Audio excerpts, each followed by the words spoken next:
नवीन खरेदी डस्टर आणि शाहीरचं निर्वाद वर्चस्व. मित्रांनो, आज एक भव्य दिव्य आदतचं मैदान पार पडतंय. शेतकरी केसरी फळवणी, तालुका माळशेज, जिल्हा सोलापूर या ठिकाणी फळवणीकरांचं एक आदत एक बैल मैदान. या मैदानातील गट क्रमांक 11 सुटला. या गट क्रमांक 11मध्ये होत्या 9 गाड्या आणि 9 गाड्यांमध्ये काटाकी लढत पाहायला मिळाली. त्यानंतर मित्रांनो, शेवटच्या क्षणाला 2 गाड्यांच्यात काटाकी लढत झाली. निकाल नक्की कोणी घेतला? निकाल आणि निकाल गट क्रमांक 11च निकाल आहे. तास क्रमांक 7वरून धावलेली गाडी नवीन खरेदी डस्टर आणि शाहीरची गाडी. या गाडीचं निर्वाद वर्चस्व आणि गाडी सेमीसाठी पात्र.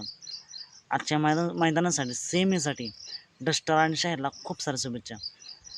असेच वेगवान निकाल पाहण्यासाठी आत्ताच आपल्या चॅनलला सबस्क्राईब करा, लाईक करा आणि शेअर करा.